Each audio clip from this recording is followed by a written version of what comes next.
約翰福音第1章。太初有道，道與神同在，道就是神。這道太初與神同在。萬物是藉着他造的，沒有他，凡被造的，沒有一樣能造成。在他裏面有生命，這生命是人的光，光照耀黑暗，黑暗卻不領會光。有一個人是神差遣來的，名叫約翰，他來是為了作見證，就是為光作見證，使所有人都能藉着他而相信。他不是那光，而是要為光作見證。那光是真光，來到世上，照亮每個人。他在世界裏，世界是藉着他造的，世界卻不認識他。他來到屬於自己的地方，屬於他的人卻不領會他。但凡是接受他的，就是相信他名的人，他就賜他們權柄成為神的兒女。他們生下來，不是出於血，不是出於肉體的意思，也不是出於人的意思，而是出於神。道成了肉身，住在我們中間，充滿恩典和真理。我們都見過他的榮耀，那是從父而來的獨一兒子的榮耀。約翰為他作見證，喊叫說：這就是我曾說過的那人。他在我之後來，卻在我前面，因他本來就在我之前。從他的豐盛中，我們全都領受了恩典。這恩典取代了舊有的恩典，因為律法是藉着摩西賜下，恩典和真理卻是藉着耶穌基督而來。從來沒有人見過神，只有在父懷中那獨一的兒子，他是神，把神表明出來。以下是約翰的見證。耶路撒冷的猶太人差遣祭司和利未人到約翰那裏去問他：你是誰？他就承認，沒有否認，承認說：我不是基督。他們又問他：那你是誰？是以利亞嗎？他說：我不是。你是那位先知嗎？他回答：不是。於是他們說：那你是誰？好讓我們回覆那些派我們來的人。你自己說，你是誰？他說：我就是以賽亞先知所說的，在荒野裏呼喊修直主的路的那聲音。那些奉差遣來的有些是法利賽人，他們又問他說：你既不是基督，也不是以利亞，又不是那位先知，為什麼還替人施洗呢？約翰回答說：我用水施洗，但有一位站在你們中間，是你們不認識的，就是那在我之後來的，我連替他解鞋帶也不配。這些事發生在約旦河對岸的伯大尼，約旦河就是約翰替人施洗的地方。第二天，約翰看見耶穌向他走來，就說：看啊，神的羊羔，是除掉世人的罪的。我曾說，有一個人，他在我之後來，卻在我前面，因他本來就在我之前，這人就是他。我本來不認識他，但我來用水施洗，就是為要把他顯明給以色列人。約翰又作見證說：我曾看見聖靈像鴿子一樣從天上降下，停留在他身上。我本不認識他，但那位差我來用水施洗的曾告訴我：你看見聖靈降下來，停留在誰身上，誰就是用聖靈施洗的。我已經看見了，也已經作了見證，這就是神的兒子。第二天，約翰又站在那裏，當時還有他的兩個門徒。約翰看着耶穌走過，就說：看啊，神的羊羔。那兩個門徒聽見他這樣說，就跟隨了耶穌。耶穌轉過身來，看見他們跟隨着，就問他們：你們要什麼？他們說：拉比。拉比翻譯出來就是老師，你住在哪裏？耶穌說：來吧，你們來看看。他們就前去，看到他所住的地方。當天兩個門徒都住在他那裏。那時大約是第10時。聽見約翰的話而跟隨耶穌的那兩個人中，有一個是西門彼得的兄弟安德烈。他第一件事就是去找自己的兄弟西門，對他說：我們找到彌賽亞了。彌賽亞翻譯出來就是基督。安德烈帶他到耶穌那裏。耶穌看着他說：你是約翰的兒子西門，以後你要叫基法。基法翻出來就是彼得。第二天，耶穌決定前往加利利。他找到腓力，對他說：跟從我吧。腓力來自伯賽大，是安德烈和彼得的同鄉。腓力找到拿但業，對他說：摩西在律法書上所寫的和眾先知所記的那一位，我們已經找到了。他就是約瑟的兒子耶穌，來自拿撒勒。拿但業說：拿撒勒還能出什麼好東西？腓力說：來吧，你來看。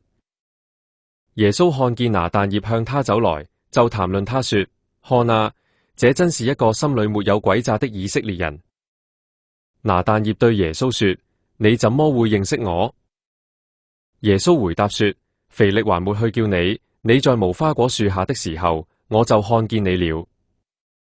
拿但業回答：拉比，你是神的兒子，你是以色列的王。耶穌說：因為我說看見你在無花果樹下，你就相信嗎？你要看見比這些更大的事。耶穌又說：我實實在在告訴你們，你們要看見天開了，神的眾天使在人子身上上去下來。第二章。第三天，在加利利的迦拿有婚宴，耶穌的母親在那裏，耶穌和他的門徒也獲邀請參加那婚宴。酒不夠了，耶穌的母親對他說：他們沒有酒了。耶穌說：婦人啊，這與你我有什麼關係？我的時候還沒到呢。他母親對僕役說：無論他對你們說什麼，都要照辦。那裏擺着6口石缸，是給猶太人行潔淨禮用的，每口石缸可盛2-3桶水。耶穌對僕役說：把水缸灌滿水。他們就把水缸灌滿了，直到缸口。耶穌又對他們說：現在要出來，去送給管宴席的人。他們就送了去。那個管宴席的人嘗了那水變成的酒，並不知道這酒是從哪裏來的，只有舀水的僕役知道，就叫新郎過來，對他說：人人都是先擺上好酒，等客人喝醉了，才擺上次等的，你倒把好酒留到現在。這是耶穌頭一個神蹟，是在加利利的迦拿行的。他顯明了自己的榮耀，他的門徒就相信了他。這事以後，耶穌和母親、兄弟、門徒下到迦百農去，在那裏沒住了多少天。猶太人的逾越節快到了，耶穌上耶路撒冷去。他在聖殿裏看見有人販賣牛、羊和鴿子，還有兌換錢幣的人坐在那裏。耶穌就用繩子做了一條鞭子，把這一切，包括牛羊都趕出聖殿，且倒出銀錢兌換人的錢幣，推翻他們的桌子，又對賣鴿子的人說：把這些拿走，不要把我父的聖殿當成做生意的地方。他的門徒就想起經上所記的話：我為你的聖殿心裏焦急，如被火焚燒。於是猶太人問他說：你憑什麼做這些事？你能用什麼神蹟給我們證明嗎？耶穌回答說：你們拆毀這聖殿，我3天內要把它重建起來。猶太人說：46年才建成這聖殿，你3天內就能把它重建起來嗎？其實耶穌所說的聖殿是指他的身體，所以耶穌從死人中復活以後，門徒想起他說過這話，就相信了聖經和耶穌所說的話。耶穌在耶路撒冷過逾越節期間，許多人看見他所行的神蹟，就相信了他的名。但耶穌沒有把自己交託給他們，因為他認識所有人，也不用誰來為人作見證，因為他認識人的內心。第三章。有一個法利賽人，名叫尼哥德慕，是猶太人的領袖。這人夜裏來到耶穌那裏，對他說：拉比，我們知道你是從神那裏來的教師，因為你所行的神蹟，沒有人能夠行，除非有神與他同在。耶穌回答說：我實實在在告訴你，人若不重生，就不能見神的國。尼哥德慕說：人既老了，怎能再次生出來呢？難道能夠再次進入母腹，然後生出來嗎？耶穌回答：我實實在在告訴你，人若不是從水和靈而生，就不能進神的國。從肉身生的是肉身，從靈生的是靈。我對你說，你們必須重生，你不要因此而驚奇。風隨意而吹，你聽見風的聲音，卻不知道它從哪裏來，往哪裏去。凡從靈生的，也是這樣。尼哥德慕說：這些事怎能發生呢？耶穌回答說：你是以色列人的教師，還不明白這些事嗎？我實實在在告訴你，我們所說的是我們知道的，我們所見證的是我們見過的，而我們的見證，你們卻不接受。我對你們說地上的事，你們尚且不相信，倘若我對你們說天上的事，你們又怎會相信呢？除了從天上下來的人子，沒有人上過天。摩西在荒野怎樣把蛇舉起，人子也必照樣被舉起來，使所有相信他的人都得到永生。神是那麼愛世人，甚至賜下他獨一的兒子，使所有相信他的人不致滅亡，反得永生。因為神差遣他兒子到世上來，不是要定世人的罪，而是要讓世人藉着他得救。相信他的人不被定罪，不信的人已經被定罪了，因為他不相信神獨一兒子的名。光已經來到世上，世人因為自己的行為邪惡，不愛光，倒愛黑暗，這就是他們被定的罪。因為凡作惡的人都恨光，不來靠近光，恐怕自己的行為敗露。但行真理的人就來靠近光，好顯明他的行為是依靠神而行的。這些事以後，耶穌和門徒來到猶太地，在那裏和門徒住了一段時間，並且替人施洗。約翰也在撒冷附近的哀嫩替人施洗，因為那裏水多，眾人就前去那裏受洗。那時約翰還未關進監牢。約翰有些門徒跟一個猶太人為潔淨禮的事起了爭論。他們就來到約翰那裏，對他說：拉比，從前在約旦河對岸跟你一起的那人，就是你為他作過見證的那位。你看，他也替人施洗，所有人都往他那裏去了。約翰回答說：人不能得着什麼，除非那是從天上賜給他的。你們自己可以為我作見證，我說過我不是基督，只是奉差遣在他前面開路的。娶新娘的是新郎，伴郎站着聆聽，聽見新郎的聲音就歡喜快樂。所以我現在滿心喜樂了。他必興旺，我必衰微。從上面來的是在萬有之上，從地上來的是屬於地，他所說的話也是屬於地。那從天上來的是在萬有之上，他所看見的，所聽見的，他為此作見證，可是他的見證沒有人接受。那接受他見證的，就印證神是真實的，因為神所差遣的，說神的話，神把聖靈無限量地賜給他。父愛子，已把萬有交在他手裏。相信子的人有永生，不信從子的人看不見生命，還有神的憤怒常留在他身上。第4章，耶穌知道法利賽人聽見他所收的門徒和所施的洗禮，比約翰更多，其實不是耶穌親自施洗，而是他的門徒施洗，他就離開猶太，再次進入加利利。他必須經過撒瑪利亞，於是來到撒瑪利亞的一座城，名叫敘加。這城靠近雅各給兒子約瑟的那塊地，雅各泉就在那裏。耶穌因旅途勞頓，就坐在水泉旁邊。那時大約是第6時，有一個撒瑪利亞婦人前來打水。耶穌對他說：請給我水喝，因為他的門徒已經進城買食物去了。撒瑪利亞婦人說：你是猶太人，怎麼向我這個撒瑪利亞婦人要水喝呢？因為猶太人和撒瑪利亞人不會共用器皿的。耶穌回答說：如果你知道神的賞賜，以及對你說請給我水喝的是誰，你必早已求他，他也必早已賜給你活水了。婦人說：先生，你沒有打水的器具，井又深，你從哪裏得到活水呢？難道你比我們的先祖雅各還大嗎？他把這井留給我們，他自己、他的子孫和牲畜都喝這井裏的水。耶穌回答說：凡喝這水的人，還要再喝；但人若喝我所賜的水，就必定永遠不喝。我所賜的水要在他裏面成為泉源，湧流到永生。婦人說：先生，請把這水賜給我，使我不渴，也不用來這裏打水。耶穌說：你去，叫你的丈夫，然後再來這裏。婦人回答說：我沒有丈夫。耶穌說：你說沒有丈夫，你說得好，因為你曾經有5個丈夫，現在有的並不是你的丈夫，你說這話是真的。婦人說：先生，我看你是一位先知。我們先祖在這山上敬拜，你們卻說耶路撒冷才是人該去敬拜的地方。耶穌說：婦人，相信我吧，時候將到，你們敬拜父，不會在這山上，也不會在耶路撒冷。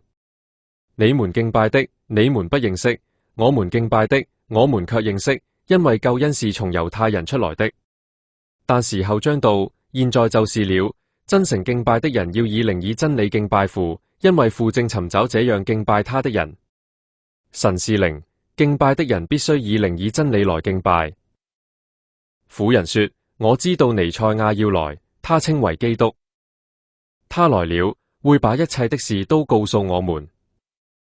耶穌說：我就是正在跟你說話呢。這時，耶穌的門徒回來了，見他跟一個婦人說話，就覺得驚奇。可是沒有人問你想要什麼，或你為什麼跟他說話。那婦人放下自己的水罐，再次進入城裏，對眾人說：你們來看，有一個人把我所做過的一切都說了出來。難道這個人就是基督？他們就出城，到耶穌那裏去。在這期間，門徒勸耶穌說：拉比，請吃。耶穌說：我有食物吃，是你們不知道的。門徒就彼此說：難道有人拿什麼給他吃了？耶穌對他們說：我的食物就是遵行差我來的那位的旨意，完成他的工作。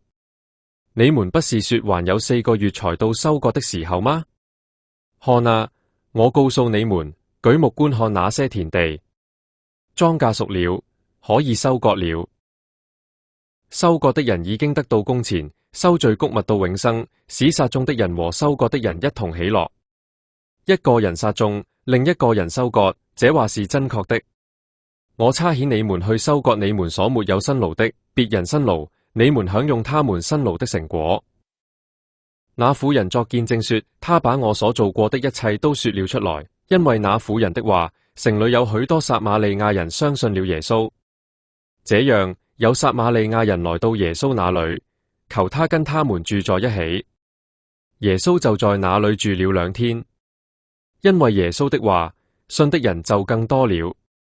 他們對那婦人說：現在我們相信，不再是因為你的言語，而是因為我們親自聽見了，知道這人真是世人的救主。2天之後，耶穌離開那裏，到加利利去。因為耶穌自己作過見證說，先知在自己的家鄉是得不到尊重的。這樣，他到了加利利，加利利人歡迎他，因為他們到耶路撒冷過節的時候，見過他所做的一切。耶穌再次來到加利利的迦拿，就是他變水為酒的地方。有一個大臣，他的兒子在迦百農生了病。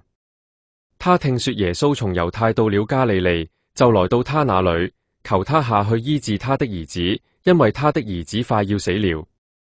耶穌對他說：你們若不是看見神蹟奇事，總不相信。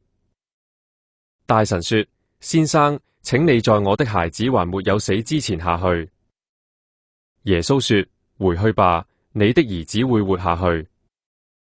那人相信耶穌的話，就回去了。他正下去的時候，他的僕人迎着他走來，說他的孩子活下來了。於是他查問是什麼時候好了的。他們說：昨天第7時熱就退了。這個父親就知道，那正是耶穌對他說你兒子會活下去的時間。他和全家都相信了。這是耶穌從猶太回到加利利後又再行的神蹟，是第2個。第5章。這些事以後，到了猶太人的一個節期，耶穌上耶路撒冷去。在耶路撒冷靠近羊門有一個池子，希伯來話叫畢士大，旁邊有5個廊子。廊子裏躺着許多病人，有瞎眼的、瘸腿的、癱瘓的。那裏有一個人病了38年。耶穌見他躺着，知道他病了很久，就對他說：你想痊癒嗎？那病人回答：先生，水動的時候，沒有人把我放進池子裏，我正要去的時候，別人比我先下去了。耶穌對他說：起來，拿起你的褥子行走吧。那人立刻痊癒了，拿起自己的褥子行走。那天是安息日，所以猶太人對那被治好的人說：今天是安息日，你拿褥子是不合宜的。他卻回答：那個使我痊癒的人對我說：拿起你的褥子行走吧。他們問：對你說拿起褥子行走的那個人是誰？那被醫好的人不知道他是誰，因為那個地方人多，耶穌已經避開了。這些事以後，耶穌在聖殿裏找到他，對他說：看，你已經痊癒了，不要再犯罪，免得有更壞的事發生在你身上。那人就去告訴猶太人，使他痊癒的人就是耶穌。因此，猶太人開始迫害耶穌，因為他在安息日做了這些事。況且，耶穌曾回答他們說：我父到現在仍在工作，我自己也在工作。因此，猶太人更加想殺掉他，因為他不但破壞安息日，而且稱神為自己的父，把自己和神看為同等。所以，耶穌回答他們說：我實實在在告訴你們，若不是看見父所做的，只憑着自己是不能做什麼的，因為父所做的事，子也照樣做。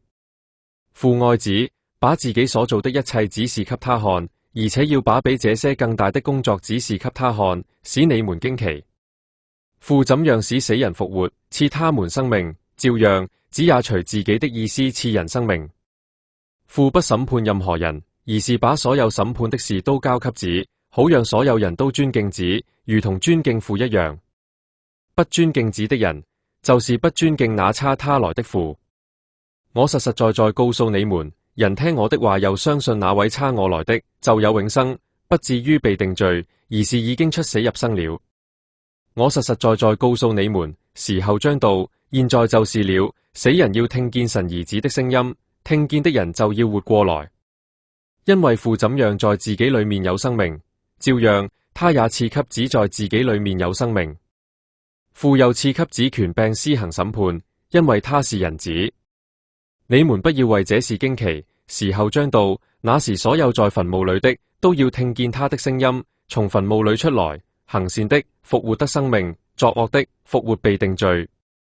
我憑着自己不能做什麼，我是按照我所聽見的施行審判，我的審判是公正的，因為我不是落實自己的意思，而是落實差我來的那位的意思。要是我為自己作見證，我的見證就不是真的。但另有一位為我作見證，我知道他為我作的見證是真的。你們已經差遣人到過約翰那裏，他為真理作了見證。其實我不採納人的見證，但我說這些事是為要你們得救。約翰是一盞燃燒着又亮着的燈，你們倒情願因他的光而雀躍一時。但我有比約翰更大的見證，因為父交給我去完成的工作，就是我正在做的這些工作，見證我是父差遣來的。差我來的父也為我作了見證。他的聲音你們從沒有聽過，他的模樣你們也從沒有見過，他的道你們並沒有存在你們裏面，因為他所差遣來的那一位，你們不相信。你們查考聖經，因為你們以為可以從中得到永生，其實這聖經正是為我作見證。可是你們卻不願意到我這裏來得生命。我不接受從人而來的榮耀，但我知道你們沒有愛神的心。我奉我父的名而來，你們不接受我；如果別人奉自己的名而來，你們倒接受他。你們互相接受榮耀，卻不尋求從獨一神而來的榮耀，怎能相信我呢？不要以為我要在父面前控告你們，控告你們的是摩西，就是你們所寄望的那一位。如果你們相信摩西，也會相信我，因為他寫過關於我的事。如果他所寫的你們不相信，怎能相信我的話呢？第6章。這些事以後，耶穌前往加利利海，就是提比里亞海的對岸。有一大群人跟隨着他，因為他們見過他在病人身上所行的神蹟。耶穌上了山，和門徒坐在那裏。那時猶太人的節期逾越節快到了。耶穌舉目看見一大群人向着他走來，就對腓力說：我們到哪裏去買餅給這些人吃呢？他說這話是要試驗腓力，他自己已知道將要做什麼。腓力回答：用200德拿利買來的餅都不夠給他們每人拿1點。有一個門徒，就是西門彼得的兄弟安德烈，對耶穌說：這裏有個孩子，他有5個大麥餅和2條魚，可是人這麼多，這些算得上什麼呢？耶穌說：你們叫眾人坐下，那地方草多，他們就坐下來。男人的數目約有5000。耶穌拿起餅來，獻上了感謝，就分給坐着的人，也照樣分了魚。眾人想要多少，都分給他們。他們吃飽以後，耶穌對門徒說：把剩下的零碎收集起來，免得糟蹋了。於是他們收集好了，把那5個大麥餅的零碎，就是眾人所吃剩的，裝滿了12個籃子。這些人看見耶穌所行的神蹟，就說：這人真是那位要來到世上的先知。耶穌知道他們打算前來拉住他，要他作王，就再次獨自退到山上去。傍晚，他的門徒下到海邊，上了船，要往對岸的迦百農去。天已經黑了，耶穌還沒有來到他們那裏。海面波濤洶湧，因為颳起了大風。門徒划行了25至30斯塔德，看見耶穌在海面上行走，漸漸靠近了船，他們就害怕。耶穌對他們說：是我，不要怕。他們這才樂意接他上船，船立刻到達了他們要前往的地方。第2天，站在對岸的群眾發覺那裏原來沒有別的船，只有一隻小船，並且耶穌沒有跟他的門徒一起上船，門徒是自己離去的。另外有幾隻小船從提比里亞來了，就是在主獻上感謝之後，他們吃餅的地方附近。群眾見耶穌和門徒都不在那裏，就上船到迦百農去找耶穌。他們在對岸找到他，對他說：拉比，你什麼時候到這裏來的？耶穌回答說：我實實在在告訴你們，你們找我，不是因為看見了神蹟，而是因為吃餅吃飽了。不要為那會腐壞的食物操勞，而要為那存到永生的食物操勞。這是人子要賜給你們的，因為人子是父神所印證的。於是他們說：我們該做什麼，才算是作神的工作呢？耶穌回答說：相信神所差遣來的那一位，這就是作神的工作。他們又說：那你行過什麼神蹟，好讓我們看見就相信你呢？你要作什麼呢？我們的先祖在荒野吃過嗎哪，正如經上所記，他把從天上來的食物賜給他們吃。耶穌說：我實實在在告訴你們，那從天上來的糧食不是摩西賜給你們的，而是我父把那從天上來的真糧食賜給你們。因為神的糧食就是從天上降下，賜生命給世人的那一位。於是他們說：主啊，請常常把這糧食賜給我們。耶穌說：我就是生命的糧食，到我這裏來的必定不餓，相信我的永遠不渴。但我對你們說過，你們已經看見我，還是不相信。凡是父賜給我的人，必到我這裏來；到我這裏來的人，我必不把他趕出去。因為我從天上降下來，不是要行自己的意思，而是要行差我來的那位的意思。差我來的那位的意思就是，凡是他賜給我的人，我都不丟失，還要在末日使他們復活。因為我父的意思就是這樣，凡是看見只有相信他的人，都有永生，並且在末日我要使他復活。於是猶太人咕咕噥噥議論他，因為他說我是從天上降下的糧食。他們說：這不是約瑟的兒子耶穌嗎？我們不也認識他父母嗎？他現在怎麼說我是從天上降下來的呢？耶穌回答說：你們不要咕咕噥噥彼此議論了。要不是差我來的父吸引人，沒有人能夠到我這裏來，到我這裏來的人，在末日我要使他復活。先知書上記着，所有人都要受教於神，凡聽從父的教訓而學習的人，都到我這裏來。這不是說有人見過父，只有從神來的那一位，他才見過父。我實實在在告訴你們，信的人有永生。我就是生命的糧食。你們的先祖在荒野吃過嗎哪，還是死了。這是從天上降下來的糧食，使人吃了不死。我就是生命的糧食，從天上降下來的，人若吃這糧食，必永遠活着。我為要把生命賜給世人而賜下的糧食，就是我的肉。於是猶太人彼此爭論，說：這個人怎能把他的肉給我們吃呢？耶穌對他們說：我實實在在告訴你們，你們若不吃人子的肉，不喝人子的血，你們裡面就沒有生命。吃我肉、喝我血的人就有永生，在末日我要使他復活，因為我的肉是真正的食物，我的血是真正可飲用的。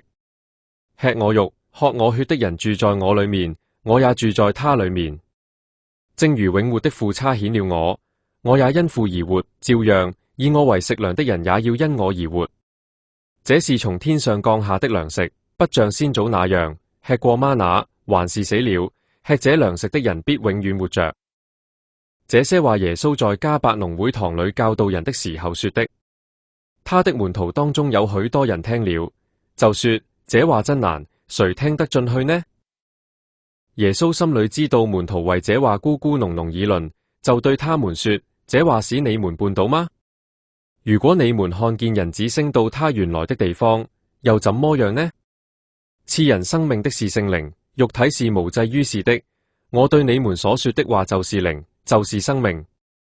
可是你們中間有些人不相信，其實耶穌從起初就知道誰不相信，以及誰要出賣他。耶穌又說：因此我曾經對你們說，如果不是獲得從父那裏來的賞賜，沒有人能到我這裏來。從此他的門徒當中有很多退去了，不再和他同行。於是耶穌對那12個人說：你們不打算走吧？西門彼得回答：主啊，你有永生的話語，我們還跟從誰呢？我們已經相信了，也已經知道你是神的聖者。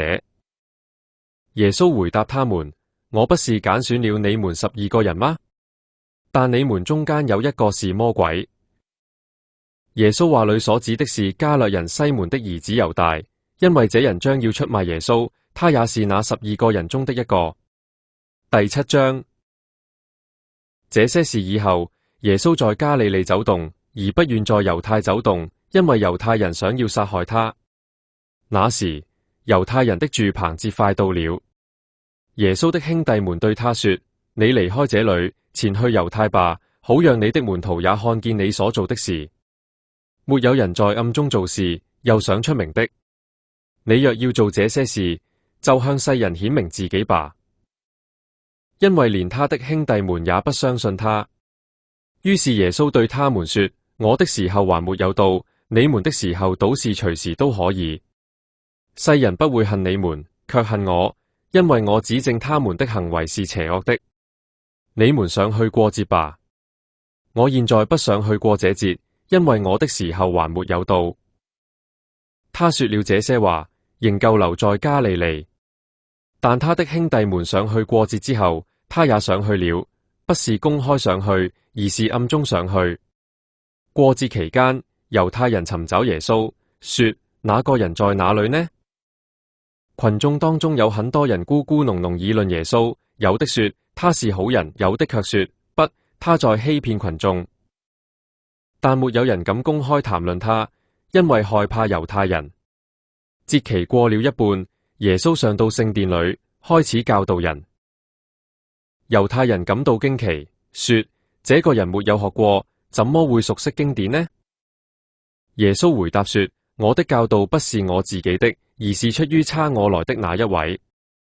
人若願意遵行神的旨意，就知道這教導究竟是出於神，還是我憑着自己而說的。那憑着自己而說的，尋求自己的榮耀，但那尋求差他來的那位之榮耀的，這人是真誠的，在他裏面沒有不義。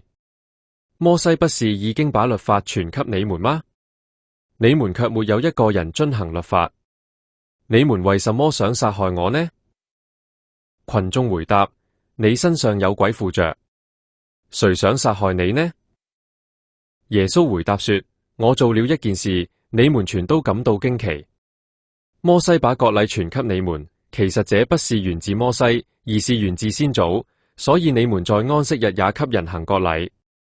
如果為了不違背摩西律法，人可以在安息日接受割禮，那我在安息日使一個人全然痊癒，你們就惱恨我嗎？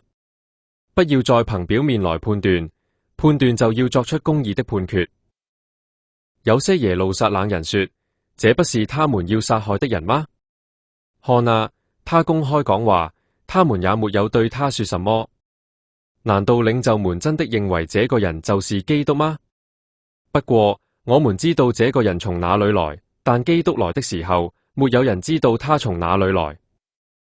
所以耶穌在聖殿裏教導人的時候，喊叫說：你們既認識我，也知道我從哪裏來。我不是憑着自己而來，但差我來的那位是真實的。你們不認識他，我卻認識他，因為我從他那裏來，是他差遣我來的。於是他們想捉拿耶穌，只是沒有人向他下手，因為他的時候還沒有到。但群眾中有很多人相信了他，他們說：基督來的時候所行的神蹟，難道會比這人所行的更多嗎？法利賽人聽見群眾咕咕噥噥議論耶穌的事，祭司長和法利賽人就差遣差役去捉拿他。於是耶穌說：我只有一點時間跟你們在一起，就要到差我來的那位那裏了。你們要尋找我，卻是找不到。我所在的地方，你們不能去。於是猶太人彼此說：這個人要去什麼地方，使我們找不到他呢？難道他要去散居在希臘人中間的猶太人那裏，去教導希臘人嗎？他說：你們要尋找我，卻是找不到我。我所在的地方，你們不能去。這話是什麼意思呢？節期的最後一天，就是最隆重的一天，耶穌站着，喊叫說：人若渴了，到我這裏來喝吧。相信我的人，就像經上所說的，從他腹中要流出活水的江河來。其實耶穌這話所指的是聖靈，就是相信他的人所將要領受的。那時聖靈還未來臨，因為耶穌還未得榮耀。聽了這些話，群眾中有的說：這人真是那位先知。也有的說：這人就是基督。有的卻說：基督怎麼會來自加利利呢？經上不是說基督是大衛的後裔，來自大衛的家鄉伯利恆嗎？於是群眾因耶穌而分裂起來，當中有些人想捉拿他，只是沒有人向他下手。差役回到祭司長和法利賽人那裏，那些人對差役說：你們為什麼沒有把他帶來？差役回答：從來沒有人像他那樣講話的。法利賽人說：你們不是也被欺騙了吧？領袖或法利賽人中有誰相信了他呢？但這些不認識律法的群眾是該受詛咒的。以前到過耶穌那裏的尼哥德慕也在他們當中，他對他們說：我們的律法定人罪之前，不是要先聽他的證詞，明白他所做的是什麼事嗎？他們回答說：難道你也是來自加利利嗎？你去查考就知道，加利利是不會有先知興起的。各人都回家去了。第8章。耶穌卻往橄欖山去。清早，他又來到聖殿，民眾全都到他那裏去，他就坐下教導他們。律法教師和法利賽人帶來一個在通姦時被捉拿的婦人，讓他站在中間，然後對耶穌說：老師，這個婦人是正在通姦的時候被捉拿的。摩西在律法書上吩咐我們用石頭打死這種婦人，你怎麼說呢？他們說這話是要試探耶穌，好得到把柄指控他。耶穌卻彎下腰，用指頭在地上寫字。他們繼續追問他，耶穌就直起腰來，對他們說：你們中間沒有罪的人，可以先拿石頭打他。然後他又彎腰在地上寫字。他們聽了，就從年長的開始，一個一個地離開了，只剩下耶穌和那個仍然站在中間的婦人。耶穌直起腰來，對他說：婦人，那些人在哪裏？沒有人定你的罪嗎？他說：主啊，沒有。耶穌說：我也不定你的罪，去吧，從今以後不要再犯罪了。耶穌又對眾人說：我是世界的光，跟從我的人必不在黑暗裏走，卻要得着生命的光。法利賽人對他說：你為自己作見證，你的見證不是真的。耶穌回答說：就算我為自己作見證，我的見證也是真的，因為我知道自己從哪裏來，往哪裏去，你們卻不知道我從哪裏來，往哪裏去。你們憑肉體來判斷人，我卻不判斷任何人。就算我要判斷，我的判斷也是真確的，因為我不是獨自一人，而是有差我來的父跟我在一起。你們的律法上也記着，兩個人的見證才是真的。我為自己作見證，差我來的父也為我作見證。他們就問他：你的父在哪裏？耶穌回答：你們不認識我，也不認識我的父。如果你們認識我，也就認識我的父了。這些話是耶穌在聖殿庫房教導人的時候說的。當時沒有人捉拿他，因為他的時候還沒有到。耶穌又對他們說：我要去了，你們會找我，但你們會死在自己的罪中。我去的地方，你們不能去。猶太人就說：他說我去的地方，你們不能去，難道他要自殺嗎？耶穌對他們說：你們是屬下面的，我是屬上面的。你們屬這個世界，我不屬這個世界。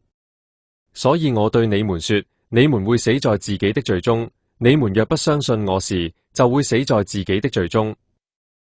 他們就問他：你是誰？耶穌說：這我起初就告訴你們了。我有很多關於你們的事要宣講，要審判，但派我來的那位是真實的。我從他那裏所聽見的，這些事我都向世人宣講。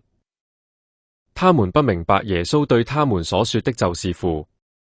於是耶穌說：你們舉起人子以後，就會知道我是，並且知道我沒有一件事是憑着自己做的，而是照着父給我的教導宣講這些話。差我來的那位與我同在，他沒有撇下我獨自一人，因為我常做他所喜歡的事。耶穌說這些話的時候，有許多人相信了他。耶穌對相信了他的猶太人說：如果你們繼續留在我的道裏面，就真是我的門徒了。你們必認識真理，真理必使你們自由。他們回答：我們是亞伯拉罕的後裔，從來沒有作過誰的奴僕，你怎麼說你們必得自由呢？耶穌回答：我實實在在告訴你們，凡是犯罪的人都是罪的奴僕。奴僕不能永遠留在家裏，子卻可以永遠留在家裏。所以子如果使你們自由，你們就真的自由了。我知道你們是亞伯拉罕的後裔，但你們卻想殺害我，因為我的道在你們裏面停滯不前。我從父那裏看見了什麼，我就講什麼；你們從你們的父那裏聽見了什麼，你們就做什麼。他們說：我們的父是亞伯拉罕。耶穌說：如果你們是亞伯拉罕的子孫，就會做亞伯拉罕所做的事。可是你們現在卻想殺害我這個把真理告訴了你們的人。這真理是我從神那裏聽到的，這種事亞伯拉罕並沒有做過。你們所做的是你們的父所做的事。他們說：我們不是私生子，我們只有一位父，那就是神。耶穌說：假如神是你們的父，你們就會愛我，因為我是從神那裏而出，從神那裏而來。我並不是憑着自己來的，是他差我來的。你們為什麼不明白我的話呢？因為你們沒有把我的道聽進去。你們是屬你們的父魔鬼，喜歡按着你們的父的私欲行事。他從起初就是殺人兇手，不站在真理那邊，因為沒有真理在他裏面。他說謊是出於自己的本性，因為他是說謊者，而且是說謊者之父。但是因為我講真理，你們就不相信我。你們中間誰可以指證我有罪呢？我既然講真理，你們為什麼不相信我？屬神的就聽神的話，你們不聽，因為你們不是屬神的。猶太人回答說：我們說你是撒瑪利亞人，而且身上有鬼附着，難道說得不對嗎？耶穌回答：我身上沒有鬼附着，只是我尊敬我的父，你們卻不尊敬我。我不尋求自己的榮耀，但有一位為我尋求榮耀並施行審判的。我實實在在告訴你們，人若遵守我的道，就永遠不見死亡。猶太人說：現在我們知道你身上是有鬼附着。亞伯拉罕死了，眾先知也死了，你還說人若遵守我的道，就永遠不會嘗到死亡的滋味。難道你比我們的先祖亞伯拉罕更大嗎？他死了，眾先知也死了。你把自己當作什麼人？耶穌回答：假如我榮耀自己，我的榮耀就算不了什麼，榮耀我的是我的父，就是你們所說的你們的神。你們不認識他，我卻認識他。要是我說不認識他，我就像你們一樣，是說謊者了。但我認識他，而且遵守他的道。你們的先祖亞伯拉罕，因可以看見那屬我的日子而雀躍，既看見了就歡喜。猶太人說：你還不到50歲，怎麼會見過亞伯拉罕呢？耶穌說：我實實在在告訴你們，還沒有亞伯拉罕的時候，我就存在了。於是他們撿起石頭要打耶穌，但他躲起來，離開了聖殿。第9章。耶穌往前走的時候，看見一個生來就瞎眼的人。門徒問他說：拉比，是誰犯了罪，以致他生來就瞎眼呢？是這人，還是他父母呢？耶穌回答：既不是這人犯了罪，也不是他父母犯了罪，而是要在他身上顯明神的工作。趁着白天，我們必須作差我來的那位的工作；黑夜來到，就沒有人能夠作了。我在世上的時候，是世界的光。說了這些話，耶穌吐唾沫在地上，用唾沫和了泥塗在瞎子的眼睛上，對他說：你到西羅亞池裏洗一洗吧。西羅亞翻譯出來就是奉差遣，於是他去洗了，回來就看得見了。鄰居和以前見他討飯的人說：這不是那常坐着討飯的人嗎？有的說是他，又有的說不是，只是像他。那人自己說是我。他們就對他說：你的眼睛是怎麼開的呢？那人回答：有個人叫耶穌，和了泥塗在我眼睛上，對我說到西羅亞池洗一洗。我去洗了，就看得見了。他們說：那人在哪裏？他說：我不知道。他們把這個從前瞎眼的人帶到法利賽人那裏。耶穌和泥開瞎子眼睛的那天，正是安息日。於是法利賽人又問他是怎樣看得見的。他對他們說：他和泥塗在我的眼睛上，我一洗就看得見了。有的法利賽人說：這人不是從神那裏來的，因為他不守安息日。有的卻說：一個罪人怎能行這樣的神蹟呢？他們就分裂起來。於是他們又對瞎子說：他開了你的眼睛，你說他是怎麼樣的人呢？他說：他是先知。猶太人不相信他從前是瞎眼，後來才能看見的。等到叫了那得看見的人的父母來，問他們說：這是你們所說生來就是瞎眼的兒子嗎？他現在怎麼又看得見呢？他的父母回答說：我們知道他是我們的兒子，也知道他生來就是瞎眼的。但他現在怎麼看得見，我們就不知道了。是誰開了他的眼睛，我們也不知道。你們問他吧。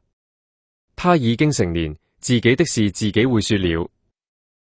他父母說這些話，是害怕猶太人，因為猶太人已經協定好了，如果有人承認耶穌是基督，就把他趕出會堂。因此，他的父母說：他已經成年，你們問他吧。於是法利賽人第二次叫了那個從前瞎眼的人來，對他說：你要說實話，把榮耀歸給神。我們知道這人是個罪人。那人回答：他是不是罪人，我不知道。有一件事我知道，我本來是瞎眼的，現在看得見了。於是他們說：他對你做了什麼？他怎樣開了你的眼睛？他回答：我已經對你們說過了，你們又不聽，為什麼還想再聽呢？難道你們也想作他的門徒嗎？他們就辱罵他說：你才是那人的門徒，我們是摩西的門徒。我們知道神曾經對摩西講話，這個人我們卻不知道他從哪裏來。那人說：這可奇怪了，他開了我的眼睛，你們竟不知道他從哪裏來。我們知道神是不聽罪人的，但人若敬畏他，行他的旨意，他就垂聽那人。自古以來，從沒聽過有誰開了天生瞎眼的人的眼睛。這人若不是從神那裏來的，什麼也不能做。他們說：你這個徹頭徹尾生在罪中的人，還要來教訓我們嗎？他們就把他趕了出去。耶穌聽說他們把那人趕了出去，後來找到他，就說：你相信人子嗎？那人回答說：先生，誰是人子？告訴我，好讓我去相信他。耶穌說：你已經看見他，現在跟你說話的就是他。那人說：主啊，我相信，就跪拜耶穌。耶穌說：我來到世上，帶來了審判，使看不見的能夠看得見，看得見的反而瞎了眼。耶穌周圍的法利賽人有的聽見這些話，就對他說：難道我們也是瞎眼的嗎？耶穌說：你們如果是瞎眼的，就沒有罪了。可是現在你們說我們看得見，那你們的罪還留存着。第10章，我實實在在告訴你們，人進羊圈，不從門進去，卻從別處爬進去，那人就是賊，是強盜。人從門進去，才是羊的牧人。那看門的給他開門，羊也聽他的聲音，他按着名字呼喚自己的羊，把他們領出來。他把自己所有的羊都放出來後，就走在前頭，羊也跟隨他，因為他們認得他的聲音。他們絕不跟隨陌生人，反而會逃避那人，因為他們不認得陌生人的聲音。耶穌對他們說了這個比方，他們卻不明白他所說的是什麼。所以耶穌又說：我實實在在告訴你們，我是羊的門。凡在我以前來的，都是賊，是強盜，羊卻不聽他們。我就是門，人若經過我而進來，必得安全，可以進來出去，找到草場。賊人來，無非要偷，要宰，要毀壞。我來了，是要使他們得生命，並且得的更豐盛。我是好牧人，好牧人為羊捨棄生命。僱工不是牧人，羊不是他自己的，看見狼來，他就丟下羊群逃跑，狼就抓住他們，趕散他們，因為那人是僱工，並不關心羊群。我是好牧人，我認識我的羊，我的羊也認識我，就像父認識我，我也認識父一樣，並且我為羊捨棄生命。我還有別的羊，不屬這個羊圈的，我必須把他們領來，他們也要聽我的聲音，並且要合成一群，同屬一個牧人。父愛我，因為我把生命捨棄，好再次取回來。沒有誰能奪去我的生命，是我自己捨棄的。我既有權捨棄，也有權再取回來。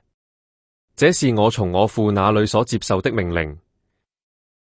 為這些話，猶太人又分裂起來，當中有許多人說，他身上有鬼附着，他瘋了，為什麼還聽他呢？也有人說，這不是被鬼附着的人所說的話。難道鬼能夠開瞎子的眼睛嗎？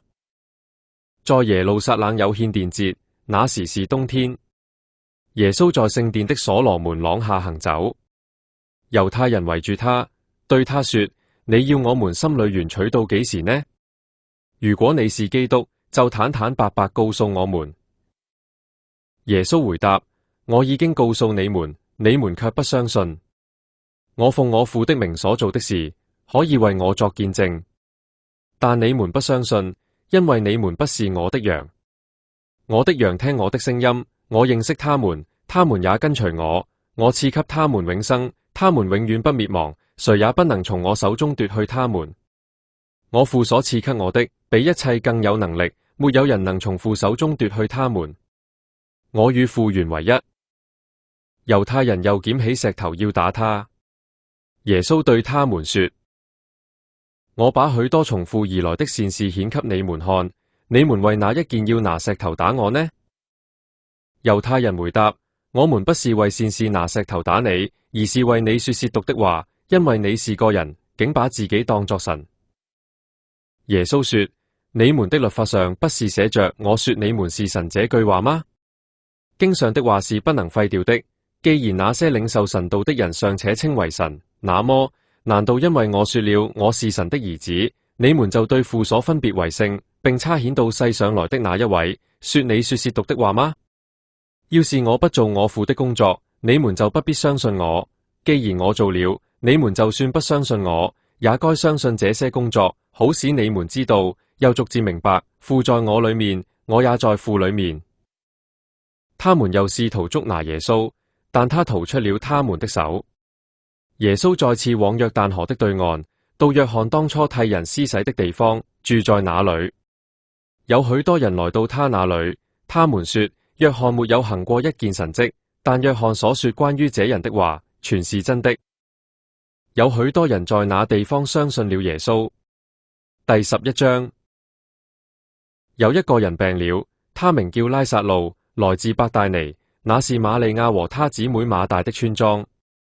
那用香膏抹主，用自己的頭髮擦乾主雙腳的，就是這瑪利亞了。病了的拉撒路是他的兄弟。兩姊妹派人到耶穌那裏，說：主啊，你所愛的人病了。耶穌聽了，說：這病不至於死，而是為了神的榮耀，好讓神的兒子藉此得榮耀。耶穌一向愛馬大，他的姊妹和拉撒路，所以他聽見拉撒路病了，仍在原地留了2天，然後才對門徒說：我們再到猶太去吧。門徒說：拉比，猶太人近來試圖拿石頭打你，你還要到哪裏去嗎？耶穌回答：白天不是有12小時嗎？人若在白天走路，就不會跌倒，因為他看得見這世界的光。但人若在黑夜走路，就會跌倒，因為他身上沒有光。他說了這些話，接着對他們說：我們的朋友拉撒路睡了，我要去喚醒他。門徒就對他說：主啊，他要是睡了，就會好的。耶穌說的是拉撒路的死，他們卻以為他說的是一般的睡眠。於是耶穌明白地告訴他們：拉撒路死了。我為你們喜樂，因為我不在那裏，是為了使你們相信。現在我們到他那裏去吧。於是那稱為低土馬的多馬對其他門徒說：我們也去，好跟他一同死吧。耶穌來到，發現拉撒路在墳墓裏已經4天了。伯大尼靠近耶路撒冷，相距約15斯塔德。有許多猶太人來到馬大和瑪利亞那裏，為他們兄弟的死安慰他們。馬大聽說耶穌來了，就去迎接他，但瑪利亞仍坐在家裏。馬大對耶穌說：主啊，要是你早在這裏，我的兄弟就不會死了。就是現在，我也知道無論你向神求什麼，神也必賜給你。耶穌說：你的兄弟必復活。馬大說：我知道在末日復活的時候，他必復活。耶穌說：我是復活和生命，相信我的人，雖然死了，也必活過來。所有活着又相信我的人，必永遠不死。你相信這話嗎？馬大說：主啊，我相信。我一直相信你是基督，是神的兒子，是要來到世上的那一位。說了這話，馬大回去暗暗地叫他的姊妹瑪利亞，說：老師來了，他叫你。瑪利亞聽見了，就急忙起來，到耶穌那裏去。那時耶穌還沒有進村莊，仍在馬大迎接他的地方。那些與瑪利亞在屋子裏安慰他的猶太人，看見他急忙起身出去，就跟着他，以為他要到墳墓那裏去哭。瑪利亞到了耶穌那裏，看見他，就俯伏在他腳前，說：主啊，要是你早在這裏，我的兄弟就不會死了。耶穌看見他在哭，與他同來的猶太人也在哭，就內心悲憤，激動起來，說：你們把他安放在哪裏？他們說：主啊，請你來看。耶穌哭了。猶太人就說：你看他多麼愛他啊！其中有些人說：他既然開了瞎子的眼睛，為什麼不能使這人不死呢？耶穌來到墳墓前，心裏再次感到悲憤。那墳墓是個洞穴，有一塊石頭堵住。耶穌說：把石頭搬開。死者的姊妹馬大說：主啊，他必定發臭了，因為已經4天了。耶穌說：我不是對你說過，你若相信，就必看見神的榮耀嗎？於是他們把石頭搬開。耶穌舉目望天說：父啊，我感謝你，因為你聽了我。我知道你常常聽我，但為了周圍站着的群眾，我才說這話，好讓他們相信是你差我來的。說了這些話，他大聲喊叫：拉撒路出來！那死者就出來了，手腳都纏着布條，臉上也裹着布。耶穌對他們說：解開他，讓他走。那些來到瑪利亞那裏的猶太人中，有許多人見到耶穌所作的事，就相信了他。但其中有些人卻到法利賽人那裏，把耶穌所做的事告訴他們。於是祭司長和法利賽人召開公議會，說：這個人行了很多神蹟，我們該怎麼辦呢？如果我們任由他這樣下去，所有人都會相信他，羅馬人就會來奪去我們的地土和我們的民族。他們當中有一個人，名叫該亞法，是那一年的大祭司。他對他們說：你們什麼都不懂，也不想想讓一個人替民眾死，免得整個民族滅亡，這對你們是有利的。他說這話不是憑着自己的意思，而是因為他是那一年的大祭司，所以預言耶穌將要替這民族死，不但替這民族死，也要把散居各地的神兒女聚集成一群。從那天起，他們就計劃要殺害耶穌。所以耶穌不再公然在猶太人中間走動，他離開那裏，來到荒野附近的地方，到了一個名叫以法蓮的城，就和門徒住在那裏。猶太人的逾越節快到了，有許多人在逾越節之前從鄉間上耶路撒冷去，為要先潔淨自己。所以他們到處尋找耶穌，站在聖殿裏彼此說：你們認為怎樣？他應該不會來過節吧？祭司長和法利賽人早已下令，如果有人知道耶穌在哪裏，就要來報告，他們好去捉拿他。第12章。逾越節前6天，耶穌來到伯大尼，就是拉撒路所住的地方。耶穌曾使這拉撒路從死人中復活。有人在那裏為耶穌預備了宴席，馬大侍候，拉撒路也在與耶穌一同坐席的人中間。瑪利亞拿來1利特拉貴重的純哪噠香膏，抹在耶穌的腳上，又用自己的頭髮去擦乾，屋子就充滿了香膏的芬芳。耶穌的一個門徒，就是那要出賣他的加略人猶大說：為什麼不把這香膏賣300德拿利來救濟窮人呢？他說這話不是因為他關心窮人，而是因為他是個賊，又管錢囊，常把存放在裏面的東西拿走。耶穌說：由他吧。這香膏是他為我安葬的日子而保存的，因為常有窮人跟你們在一起，但你們不常有我。有一大群猶太人知道耶穌在那裏，就前來，他們不僅是為耶穌的緣故，也是為要看看拉撒路，就是耶穌使他從死人中復活的那人。祭司長計劃把拉撒路也殺掉，因為有許多猶太人為了拉撒路的緣故，離開他們，相信了耶穌。第2天，有一大群上來過節的人聽說耶穌正要來耶路撒冷，就拿着棕櫚葉出去迎接他，喊叫說：和散那！奉主名來的以色列王是應當稱頌的。耶穌找到一頭小驢，騎在上面，正如經上所記的：錫安的女兒啊，不要害怕。看啊，你的王來了，他騎在小驢上。門徒起初不明白這些事，但耶穌得着榮耀之後，他們才想起這些話其實是指着他寫的。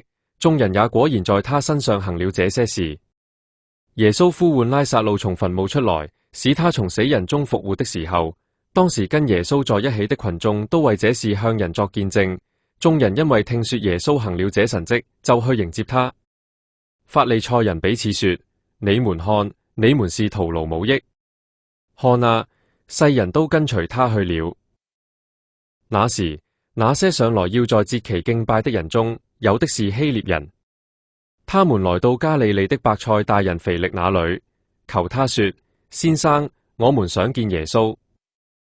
腓力去告訴安德烈，安德烈和腓力就去告訴耶穌。耶穌對他們說：人子得榮耀的時候到了。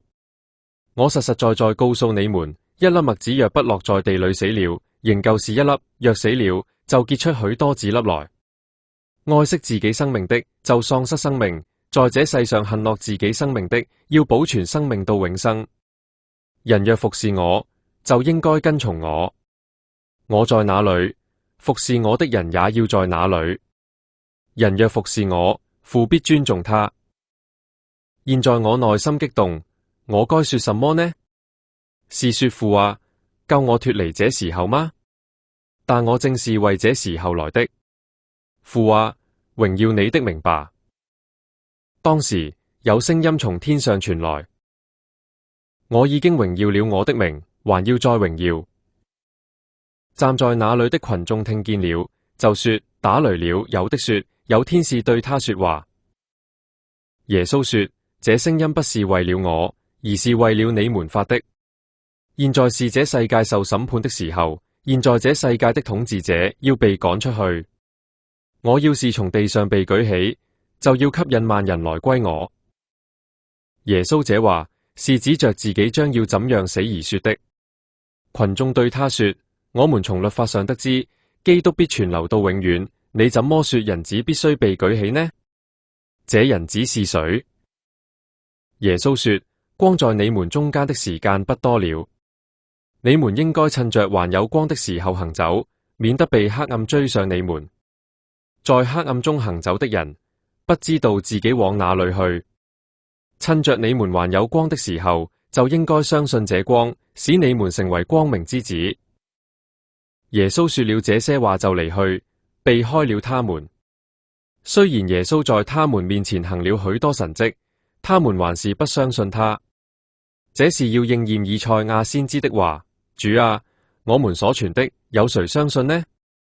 主的臂膀向誰顯露呢？他們所以不能相信，是因為以賽亞又說：主使他們眼瞎，又使他們心硬，免得他們眼睛看見，心裏明白，回轉過來，我就醫治他們。以賽亞說這些話，是因為看見了他的榮耀，因而講論他。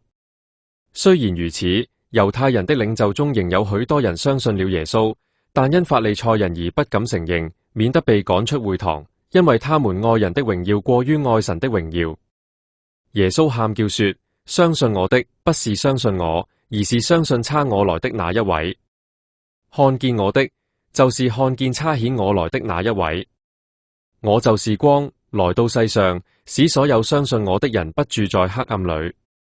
若有人聽見我的話卻不遵守，我不審判他，因為我來不是要審判世人，而是要拯救世人。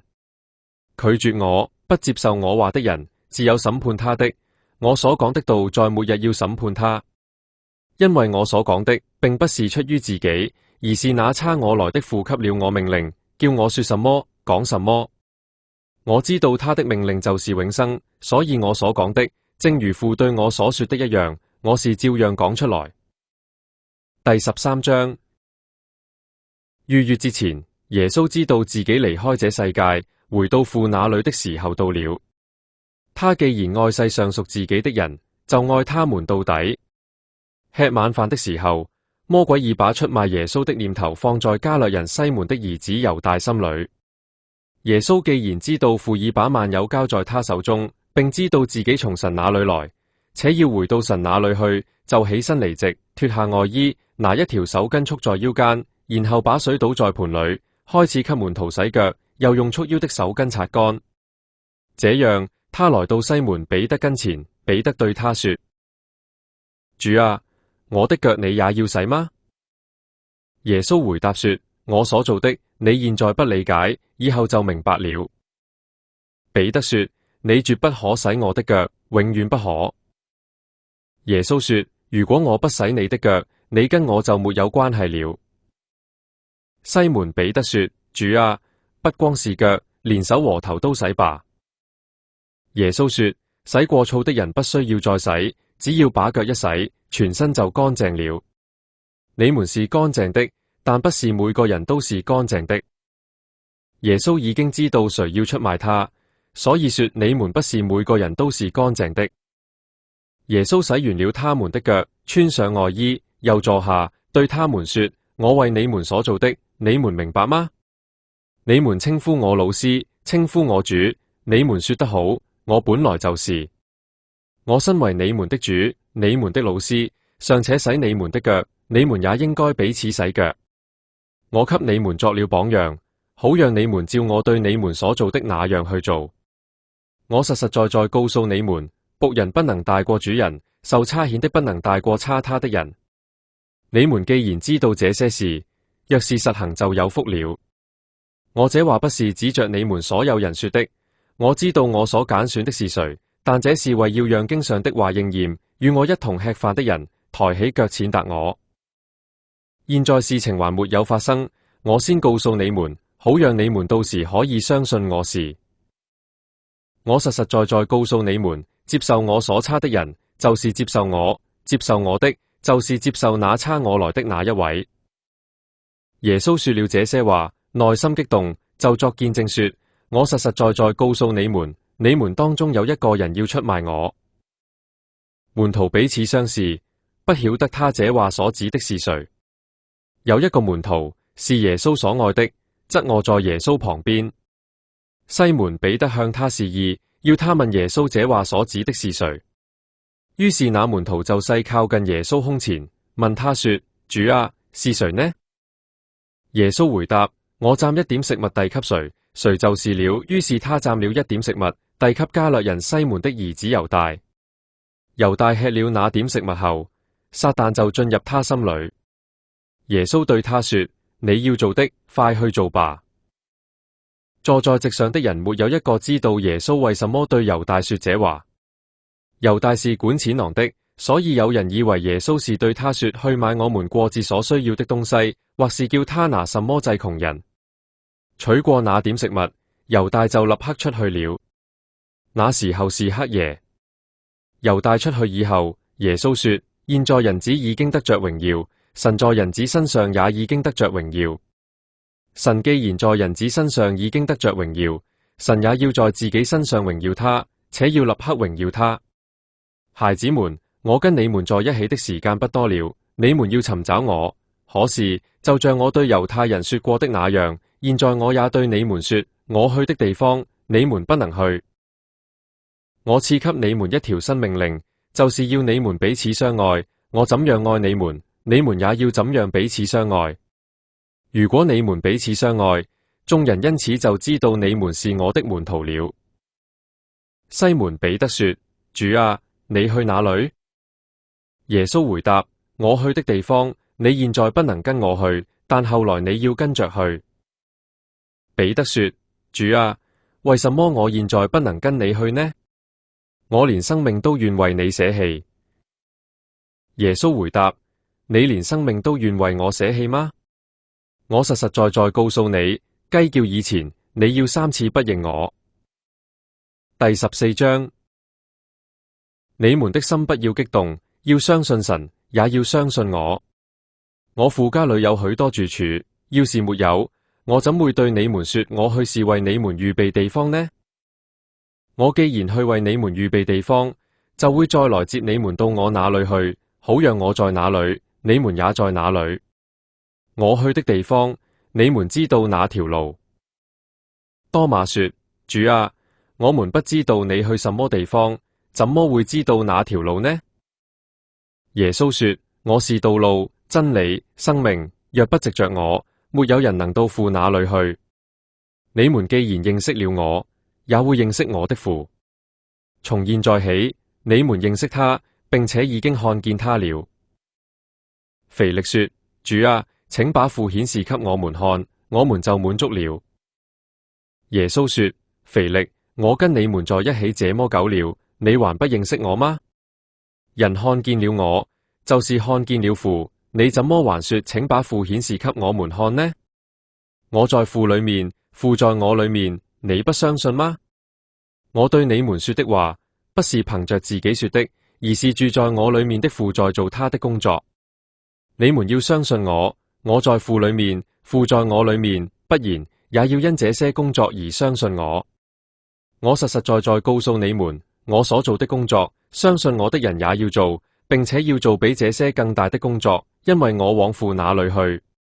你們奉我的名無論求什麼，我必成就，好讓父在子的身上得着榮耀。你們若奉我的名向我求什麼，我必成就。你們若愛我，就會遵守我的命令。我要向父求，他就要賜給你們另一位保惠師，使他永遠與你們同在。他就是真理的靈，世人不能接受他，因為看不見他，也不認識他。但你們認識他，因為他跟你們住在一起，也要在你們裏面。我不會撇下你們為孤兒，我要回到你們這裏來。時間不多了，世人就不再看見我，你們卻會看見我，因為我活着，你們也必活着。到那天，你們就知道我在我父裏面，你們在我裏面，我也在你們裏面。有了我的命令又遵守的，那就是愛我的人。愛我的人必為我父所愛，我也要愛他，並且要親自向他顯現。猶大不是那加略人，說：主啊，你為什麼要親自向我們顯現，不向世人顯現呢？耶穌回答說：人若愛我，就會遵守我的道，我父也要愛他，並且我們要到他那裏去，與他同住。不愛我的人，不遵守我的道。你們所聽見的道不是我的，而是那差我來的父的。我還與你們同住的時候，把這些事告訴了你們。但保惠師就是父因我的名差來的聖靈，他要把一切的事教導你們，並要使你們想起我對你們說過的一切話。我把平安留下給你們，我把我的平安賜給你們。我所賜給你們的，不像世人所賜的。你們的心不要激動，也不要害怕。你們曾聽見我對你們說，我去了，還要回到你們這裏來。如果你們愛我，就會因我往父那裏去而喜樂，因為父比我大。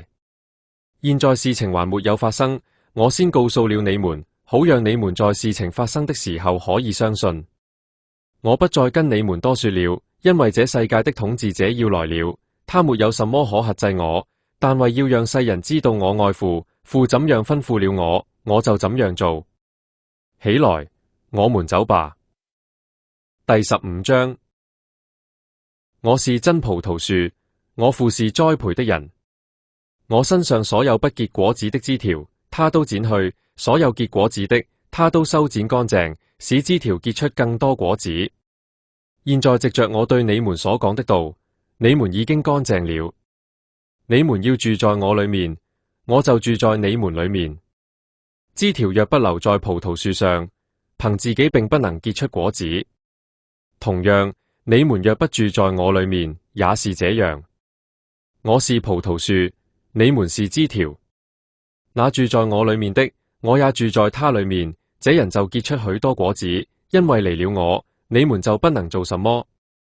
人若不住在我裏面，必定像枝條一樣被丟在外面枯乾，人收集起來，扔進火裏燒掉。你們若住在我裏面，我的話也住在你們裏面，不論你們想要什麼，祈求吧，就給你們成就。你們結出許多果子，也就是我的門徒，我父因此得着榮耀了。正如父愛我，我也愛你們，你們要住在我的愛裏。你們若遵守我的命令，就會住在我的愛裏，正如我遵守了我父的命令，住在他的愛裏一樣。我把這些事告訴了你們，是要使你們心裏有我的喜樂，並要使你們滿心喜樂。你們要彼此相愛，好像我愛你們一樣，這就是我的命令。人為朋友捨棄生命，沒有比這更大的愛了。你們若遵行我的吩咐，就是我的朋友。我不再稱你們為僕人，因為僕人不知道主人所做的事。我已經稱你們為朋友，因為我從我父那裏聽見的一切，都讓你們知道了。不是你們揀選了我，而是我揀選了你們，並且分派你們去結果子，讓你們的果子得以長存，使你們奉我的名，無論向父求什麼，他都賜給你們。我吩咐你們這些事，是要你們彼此相愛。世界恨你們的時候，你們要知道，世界恨你們以前已經恨我了。如果你們屬世界，世界會愛屬自己的，只因為你們不屬世界，而是我從世界中揀選了你們，所以世界恨你們。要記住我對你們說過的話，僕人不能大過主人。人若迫害我，也會迫害你們；人若遵守我的話，也會遵守你們的話。但他們因我的名要向你們做這一切的事，因為他們不認識差我來的那一位。假如我沒有來，沒有對他們說過什麼，他們就沒有罪。可是現在，他們已沒有藉口逃罪了。恨我的人，也恨我的父。假如我沒有在他們中間做過別人沒有做過的工作，他們就沒有罪。可是現在我和我的父，他們也看見了，也恨我了。這是要應驗他們律法上所寫的話，他們無故恨我。我要從父那裏差來給你們的保惠師，就是從父那裏出來的真理的靈。他來到的時候，要為我作見證。你們也要作見證，因為你們從開始就跟我在一起。第16章，我把這些事告訴了你們，是要使你們不被絆倒。人要把你們趕出會堂，而且時候將到，凡殺害你們的，還以為自己在侍奉神。他們這樣做，是因為他們不認識父，也不認識我。我把這些事告訴了你們，是要在這些事發生的時候，使你們想起這些事我已對你們說過了。我起初沒有把這些事告訴你們，因為我一直與你們同在。現在我要到差我來的那位那裏，你們中間沒有一個問我，你去哪裏？只因我把這些事告訴了你們，你們就滿心憂愁。但我如今把真實情況告訴你們，我去是對你們有益的。如果我不去，保惠師就不會到你們這裏來；如果我去，我就會差他到你們這裏來。他來的時候，要在罪、在義、在審判這幾方面使世人自知有罪。在罪方面，是因為他們不相信我；在義方面，是因為我到父那裏去，你們再見不到我；在審判方面，是因為這世界的統治者已受了審判。我還有許多事要告訴你們，可是你們現在擔當不了。等到真理的靈來了，他就要引導你們進入一切的真理，因為他不是憑着自己講話，而是把他所聽見的都說出來，並要向你們宣告將要來臨的事。他要榮耀我，因為他要把從我這裏所領受的向你們宣告。父擁有的一切都是我的，所以我說，他要把從我這裏所領受的向你們宣告。不久，你們就不再見到我；再過不久，你們還會看見我。於是有幾個門徒彼此說：他對我們說的這話是什麼意思呢？不久，你們就見不到我；再過不久，你們還會看見我，因為我要到父那裏去。於是他們說：他所說的不久是什麼意思呢？我們不明白他在講什麼。耶穌知道他們想問他，就對他們說：我說不久，你們就見不到我；再過不久，你們還會看見我。你們彼此探討這話嗎？我實實在在告訴你們，你們將要痛哭哀號，世界卻要喜樂；你們將要憂愁，但你們的憂愁將要變成喜樂。婦人分娩的時候有憂愁，因她生產的時候到了；但她生下孩子後，就因為有一個人生在世上而喜樂，不再記住那苦楚。你們現在固然也有憂愁，但我將要再見到你們，你們的心就會喜樂。這喜樂沒有人能從你們那裏奪去。到那天，你們就不會問我什麼了。我實實在在告訴你們，無論你們向父求什麼，他都會因我的名賜給你們。直到現在，你們沒有奉我的名求過什麼，祈求吧，你們就會得到，使你們滿心喜樂。我用比方對你們說過這些事，時候將到，我不再用比方對你們說了，而是要把父的事明白地告訴你們。到那天，你們要奉我的名祈求，我不對你們說，我要為你們向父求。父自己愛你們，因為你們已經愛我，並且相信我是從神而來的。我從父那裏來到世上，我又要離開世界，到父那裏去。門徒說：你看，現在你是明白地講，不說比方了。現在我們知道，你凡事都知道，並不需要誰問你，因此我們相信你是從神那裏來的。耶穌說：你們現在相信嗎？看啊，時候將到，而且已經到了，你們將要被驅散，各人到自己的地方去，只留下我獨自一人。但我不是獨自一人，因為有父與我同在。我把這些事告訴了你們，是要使你們在我裏面有平安。在世上你們有苦難，但你們要打起精神，我已經勝了世界。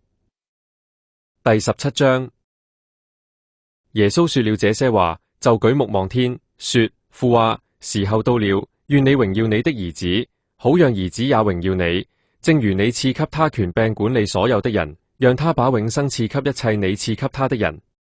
認識你獨一的真神，並且認識你所差遣來的耶穌基督，這就是永生。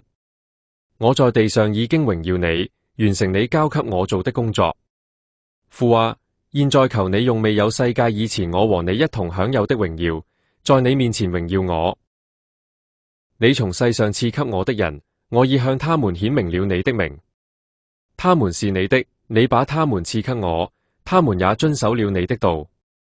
現在他們已經知道，你賜給我的一切，都是從你那裏來的。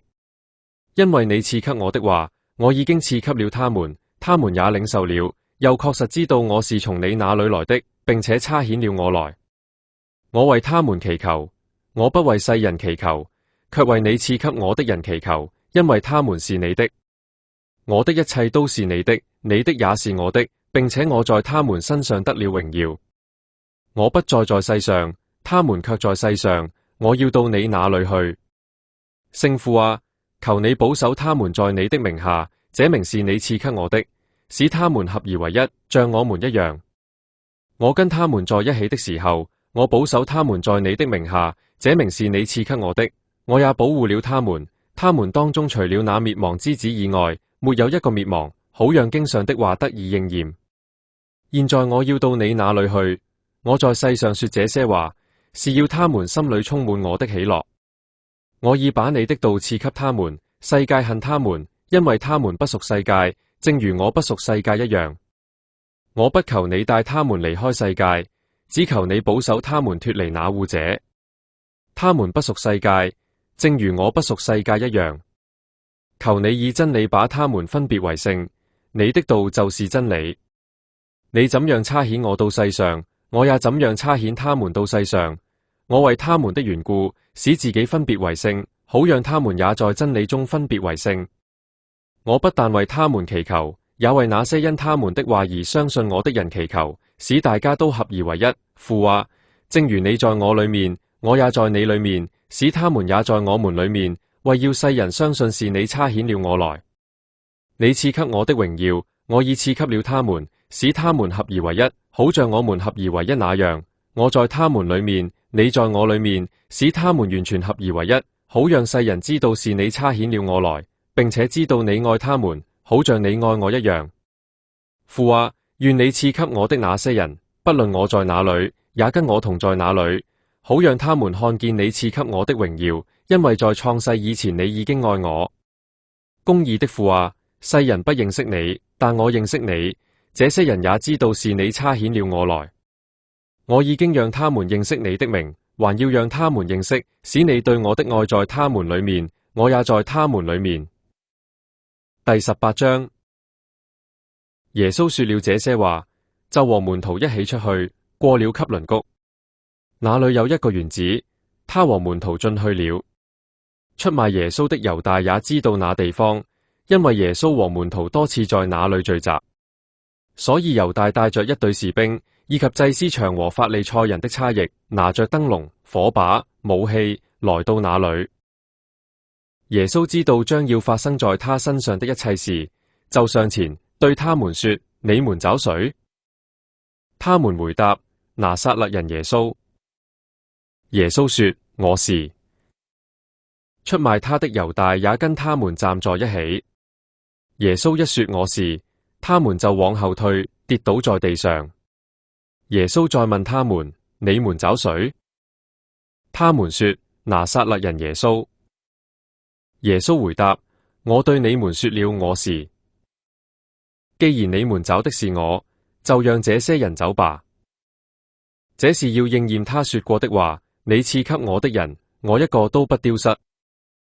西門彼得有一把刀，就拔出來砍了大祭司的僕人一刀，削掉了他的右耳。那僕人名叫馬勒古。耶穌對彼得說：把刀收回鞘內。父賜給我的杯，我怎可不喝呢？那隊士兵、千夫長和猶太人的差役就抓住耶穌，把他綁了起來，先帶到亞那那裏。亞那是該亞法的岳父，該亞法是那一年的大祭司。那曾勸告猶太人說一個人替民眾死是有利的，就是這該亞法。西門彼得和另一個門徒跟着耶穌。那門徒是大祭司認識的，他隨着耶穌進了大祭司的院子，彼得卻站在門外。於是大祭司所認識的那門徒出來，跟那看門的婢女說了一聲，就領彼得進去。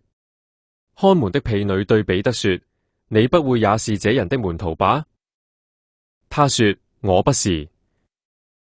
由於天冷，僕人和差役就生了炭火，站着取暖，彼得也跟他們站在一起取暖。大祭司問耶穌有關他門徒和他教導的事。耶穌回答：我從來都是公開地對世人講話，我常常在會堂和聖殿這些全猶太人聚集的地方教導人，我私下並沒有講過什麼。你為什麼問我呢？問那些聽過我講話的人吧。你看，這些人知道我說過什麼。他說了這些話，站在旁邊的一個差役就打了耶穌一耳光，說：你這樣回答大祭司嗎？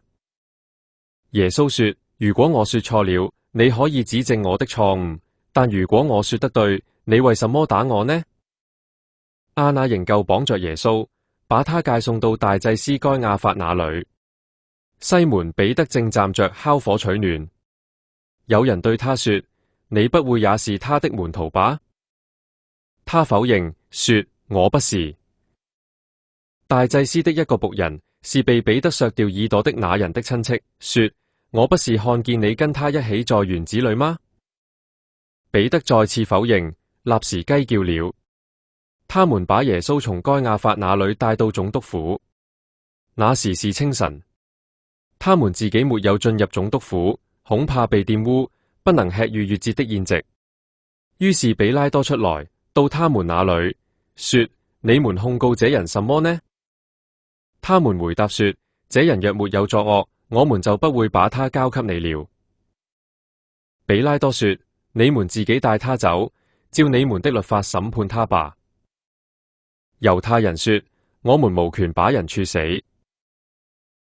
這是要應驗耶穌指着自己將要怎樣死去而說的話。於是比拉多又進了總督府，叫耶穌來，對他說：你是猶太人的王嗎？耶穌回答：這話是出於你自己，還是別人論到我時對你說的呢？比拉多回答：難道我是猶太人嗎？是你的同胞和祭司長把你交給我。你到底做了什麼事？耶穌回答：我的國不屬這個世界，我的國如果屬這個世界，我的僕役就會為我爭戰，我就不會被交給猶太人了。只是我的國不在這裏。比拉多說：那麼你是王了？耶穌回答：是你自己說我是王。我為此而生，也為此來到世上，好給真理作見證。凡屬真理的人都聽我的聲音。比拉多說：真理是什麼？說了這句話，比拉多又出去到猶太人那裏，對他們說：我查不出他有什麼罪，但你們有個慣例，在逾越節要我給你們釋放一個人。你們要我給你們釋放猶太人的王嗎？他們又喊叫說：不要這個人，要巴拉巴。這巴拉巴是個強盜。第19章。當時比拉多吩咐人把耶穌帶去鞭打，士兵用荊棘編成冠冕戴在他頭上，又把一件紫袍披在他身上。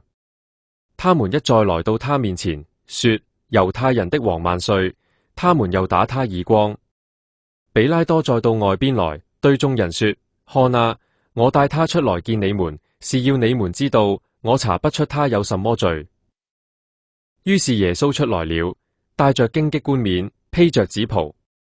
比拉多對他們說：看啊，這個人！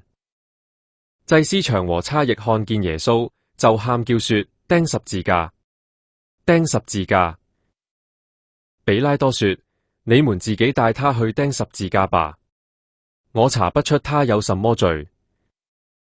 猶太人回答：我們有一條律法，根據那律法，他是該死的，因為他把自己當作神的兒子。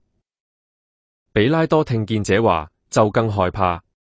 他又進去總督府，對耶穌說：你是從哪裏來的？耶穌卻不回答他。比拉多說：你不對我說話嗎？難道你不知道我有權釋放你，也有權把你釘十字架嗎？耶穌回答：這若不是從上面賜給你的，你就不會有任何權柄辦我。因此，把我交給你的人有更大的罪。故此，比拉多想要釋放耶穌，可是猶太人喊叫說：你要是釋放這個人，就是對凱撒不忠。凡是把自己當作王的，就是與凱撒為敵。比拉多聽了這些話，就把耶穌帶到外邊，自己坐在審判席上。那地方名叫石頭鋪砌的地，希伯來話叫厄巴大。那天是逾越節期間的預備日，大約是第6時。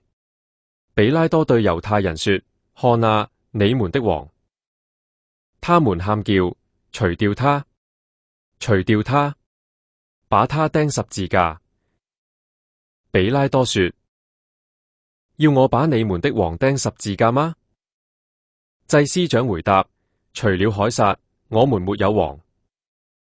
於是比拉多把耶穌交給他們去釘十字架，他們就把耶穌帶走了。耶穌背着自己的十字架出來，到了一個地方，名叫獨路，希伯來話叫各各他。他們在那裏把他釘在十字架上，和他一起被釘的還有2個人，一邊一個，耶穌在中間。比拉多寫了一個牌子，安在十字架上，寫的是拿撒勒人耶穌，猶太人的王。有許多猶太人念這牌子，因為耶穌被釘十字架的地方在城的附近，那牌子又是用希伯來文、拉丁文和希臘文寫的。猶太人的祭司長對比拉多說：不要寫猶太人的王，要寫這人說我是猶太人的王。比拉多回答：我寫了的，我已經寫了。士兵把耶穌釘在十字架上以後，拿他的衣服分成4份，每人1份。士兵又拿他的襯衣，那件襯衣沒有縫合的地方，是由上而下織成整件的。他們就彼此說：我們不要撕開他，我們抽籤吧，看看是誰的。這是要讓經上的話應驗。他們分了我的衣服，又為我的衣裳抽籤。士兵果然做了這些事。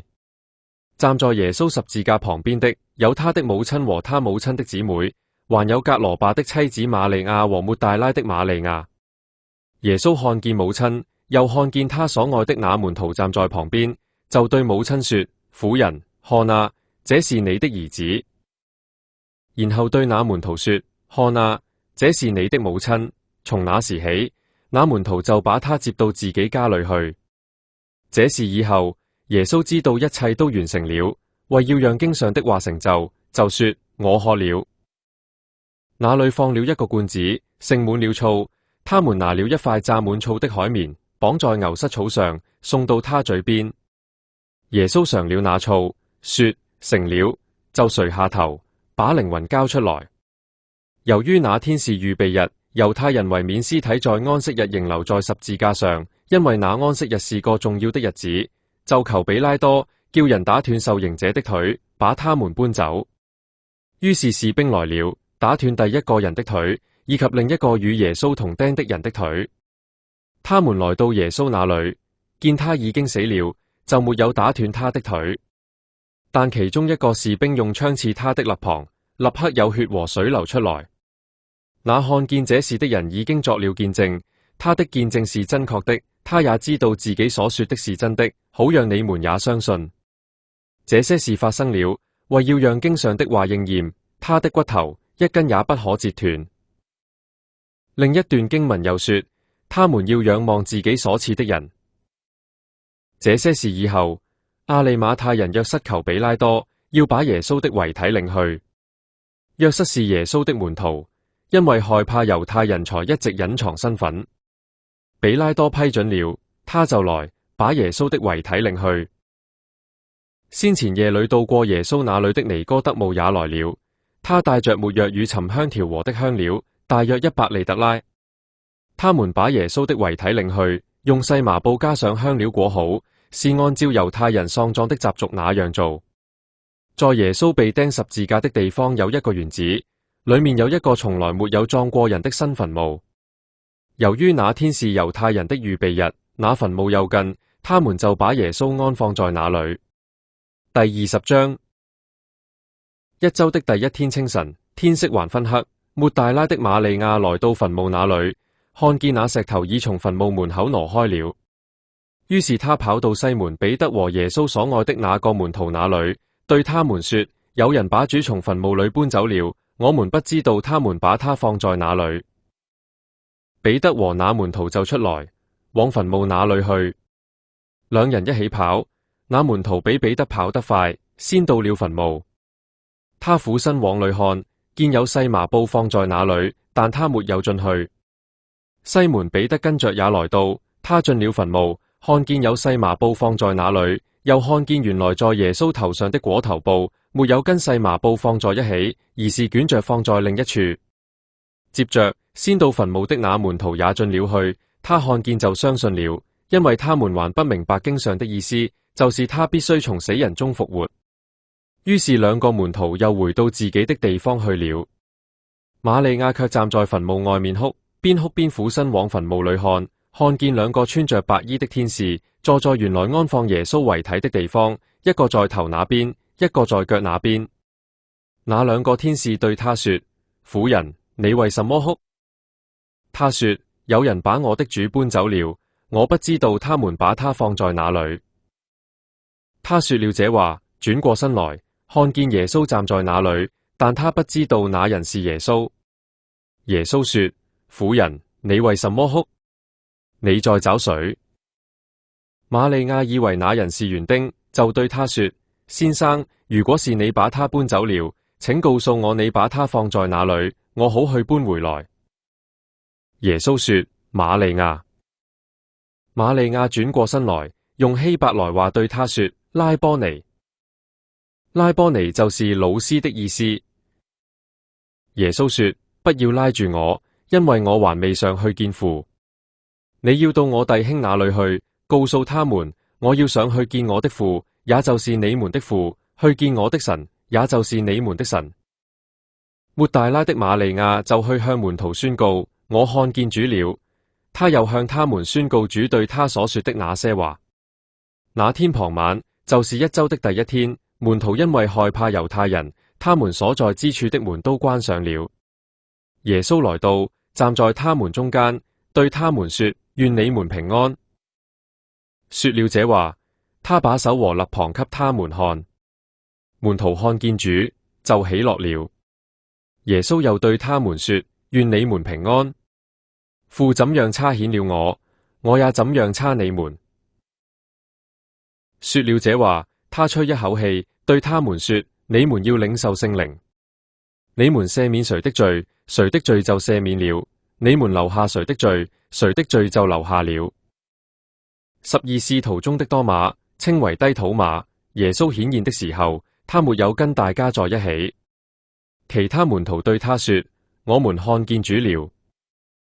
多馬卻說：除非我看見他手上的釘痕，用我的指頭探進那釘痕，又用我的手探進他的肋旁，我決不相信。過了8天，門徒又在屋子裏，多馬也跟他們在一起。門是關着的，耶穌來到，站在他們中間，說：願你們平安。然後對多馬說：把你的指頭伸到這裏來，看看我的手；把你的手伸過來，探進我的肋旁。不要懷疑，總要相信。多馬說：我的主，我的神。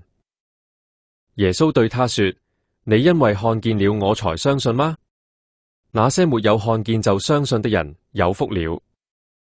耶穌在門徒面前還行了許多別的神蹟，沒有記在這書上，但記載這些事，是要使你們相信神的兒子基督就是耶穌，並且使你們相信了他，就因他的名得生命。